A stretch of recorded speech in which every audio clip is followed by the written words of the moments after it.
دفعہ ایئرپورٹ پہ خاتون نے پوچھا کہ بھئی ہمارے شوہر جو ہیں وہ ایک سال کے لیے ملک سے باہر رہتے ہیں، تو ہمارے لیے یہ تو نیچرل ہے نا، وہ کہتے ہیں ہمیں پھر برائی کے خیالات آنا شروع ہوتے ہیں. تو انہوں نے کچھ سوال پوچھے، وہ حیا کے خلاف ہیں، میں اس کو نہیں یہاں ڈسکس کر سکتا. میں نے ان سے کہا میاں کے علاوہ آپ کے پاس کوئی راستہ نہیں ہے اپنی خواہش پوری کرنے کا. تو وہ کہنے لگے پھر ہم کیا کریں، میاں بھی مجبور ہے. وہ کہہ رہے میں کیسے، اور اپنے ساتھ رکھ نہیں سکتا میاں، کیونکہ جو ہے وہ اس کے پاس اتنی تنخواہ نہیں ہے کہ بیوی کو رکھ سکے. تو چند کیس ایسے ہوتے ہیں. اصولی طور پر تو میاں کو چاہیے اللہ پہ توکل کرے، غریب بھی ہے نا اپنے ساتھ اپنی بیوی کو رکھے. کوئی بات نہیں، میاں بیوی دونوں روکھی سوکھی مل کے کھا لیں گے، کم پہ گزارا کر لیں گے. جو بیویوں کو چھوڑ کے ایک سال دو سال کے لیے باہر جاتے ہیں، یہ شریعت میں بالکل پسندیدہ نہیں ہے. اللہ نے بیوی کو صاحبہ کہا ہے، ساتھ رہنے والی. مجھے وزیر آباد میں 1 مہینہ رہنا تھا، یہ بات ہوگی 2006 یا 7 کی. انہوں نے کہا کہ 1 مہینہ آپ نے یہاں اسٹے کرنا ہے.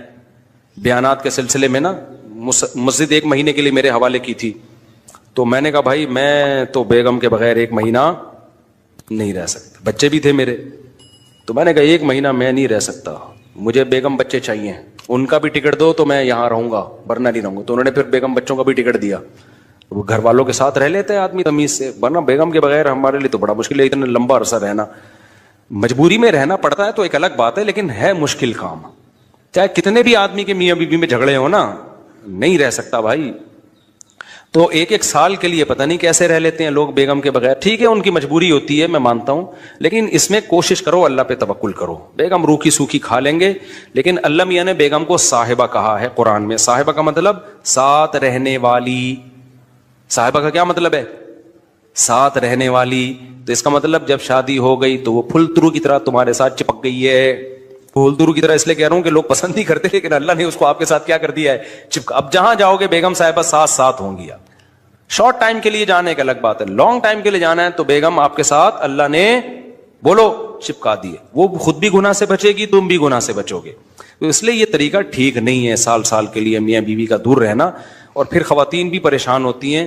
تو گناہ کسی کے لیے بھی حلال نہیں ہے. میں نے اس خاتون سے کہا کہ 1 سال آپ کا شوہر باہر ہے، کیا اس کے لیے حلال ہے گناہ کرنا وہاں پہ؟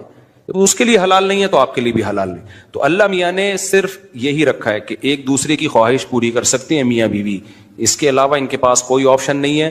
تو اب پھر بھی نہیں آ رہا میاں، تو میں نے ان خاتون کو یہ کہا کہ اپنے آپ کو بزی رکھیں. آپ کیا کر رکھیں بھائی؟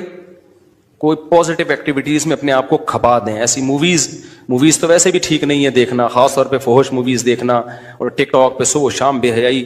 تو جب یہ انسان کی عادت ہے، جب وہ اپنے آپ کو کسی پازیٹیو کام میں لگا دیتا ہے نا، تو چند دن پھر یہ جھٹکے لگیں گے، اس کے بعد انسان نارمل. کئی لوگ ہیں جو 1 سال گھر سے باہر رہتے ہیں، مجبوری میں بیویاں بھی رہتی ہیں، وہ گناہ نہیں کرتے.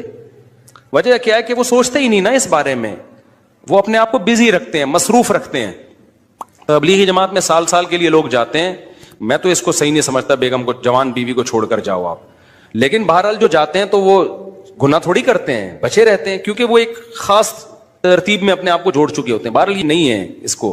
تبلیغی جماعت میں سال کے لیے جا رہے ہو، اگر شادی شدہ ہو بیگم کو بھی لے کے جاؤ ساتھ میں.